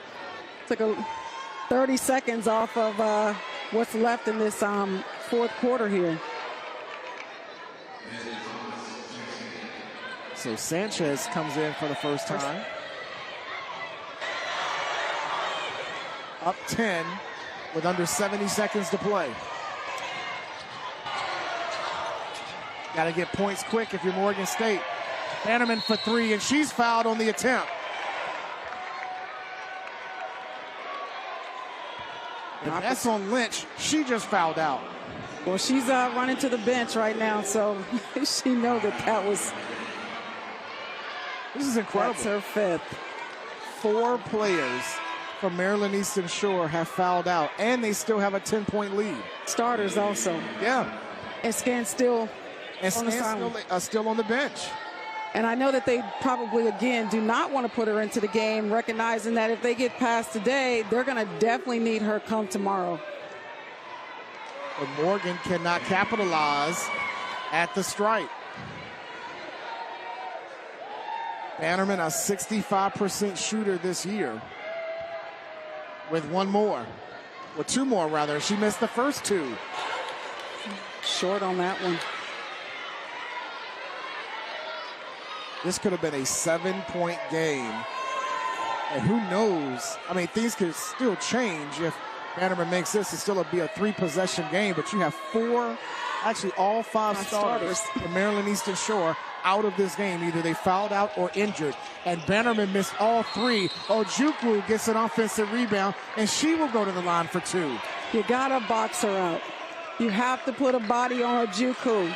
She doesn't work hard to get rebounds. Again, she's just a smart player, does a nice job reading where the ball is going to bounce. You got to push her away from the basket. And she's been solid down the stretch, knocking down free throws. Like, she is a gamer. Recognize this is the way we can get back into this ball game. Made the second. Actually, got a correction. 4 of the 5 starters are out because Haynes was a starter in today's game. She still is on the floor with her 19 points. 19 points and no personal fouls. 0 fouls. 19, 7, and 6 for Haynes. 7 assists and 6 rebounds for the grad player from out of Philadelphia. Well, we thought this was going to be a competitive contest, and that's exactly what it has been, I think, right from the start. The Hawks had a little separation. Unfortunately, because of those players that have fouled out, it's allowed the Bears to get themselves back into the game. But Ojukwu is taking over. Quiet in the first half, but in this second half, and especially in this fourth quarter, it's been all Ojukwu for the Bears. She has led all scorers with 24 points, along with 8 rebounds. But Morgan State, from the line, they've missed 15 free throws this afternoon as they trail by 8. Well, they foul here. Ball's on the floor, and we've got a jump ball with the arrow favoring Maryland Eastern Shore with 51.5 seconds to go. I would think you now got a foul here down 8. Well, definitely possibly have the foul, but Zamaria Haynes has got to keep the ball in her hands. And if she's going to pass it off to one of the post players, you don't want her dribbling. Jones saved it as she hits the back on the edge of the table here right in front of us. Yeah, that was, she went right into the table, her back. But I don't think she wants to come out of the game. She's but the referee is what is she? I think she got hit in the face also. Coming right near us. Her back hit the edge of the table, but she's okay.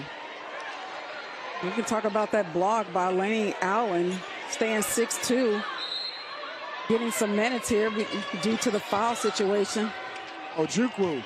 Oh, it's glass for 2 more. 26 for the newcomer of the year in the MEAC, and it's a 6-point lead with 40.3 seconds to go. Yeah, I tell you, she's a gamer, Sean. She recognizes what the situation is. Just give me the ball. There's a little delay. It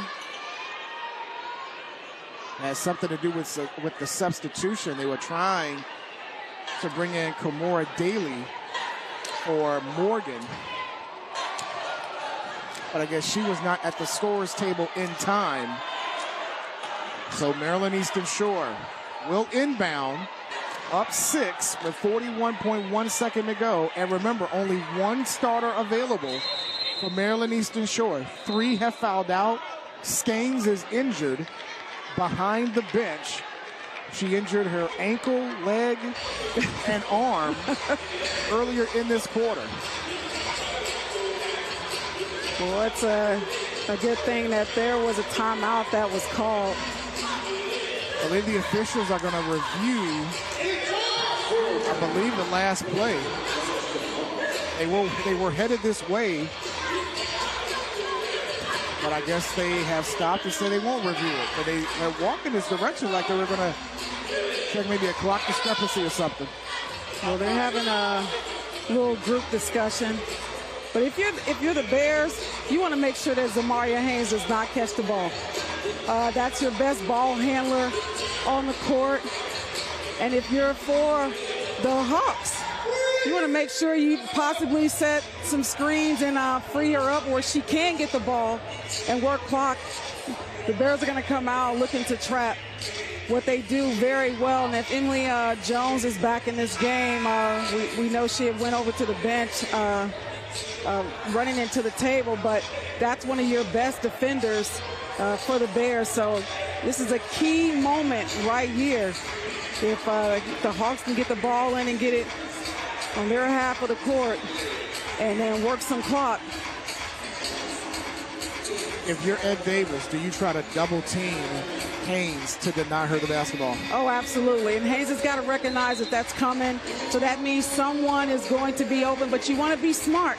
You don't want to allow the Bears to be able to jump the pass, come up with a steal. And coach has got to take a sit down. I think that's the first time she sat down since this game has started. That's the backcourt violation. And they did not double Haynes. They played her straight up, but she turned it over. Yeah, that was just a bad pass, but Emily Jones, again, like I said, one of the best defenders for the Bears, the one player who has played Morgan all 4 years.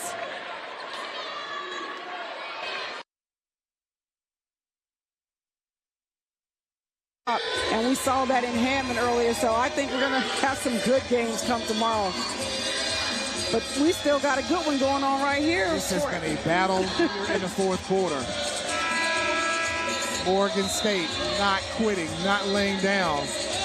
Remember, Maryland Eastern Shore led by as many as 18 in this half. Morgan State had got it to 6 and had a chance to get it to 3. But it's a 7-point game with 14.1 seconds to go. Looking for Dakota Austin, the three-point shooter. Tried to go glass and could not. Haynes with the rebound. And Maryland Eastern Shore is going to get called for a travel. Well, that's just not a smart play by Zamaria Haynes. You know, you still got time on the clock. You know, that's not how you want to play the game. Got to finish the game out. The game was not over. There's still 2.5 seconds left on the clock. Zamaria Haynes said, okay, bye. I'll see y'all tomorrow in the stands, Morgan. And that's how the game will end. As Maryland Eastern Shore is headed to the conference semifinals after a 74-67 win. A gallant effort by Morgan State and Ed Davis, but it's Coach Willis and the Hawks that are headed to the conference semifinals with a 74-67 win, and our semifinal matchups are now set for Friday. The top 4 seeds all advance. Coppin State will face Norfolk State in a 1 versus 4. Howard and Maryland Eastern Shore in a 2 versus 3 matchup on semifinal Friday.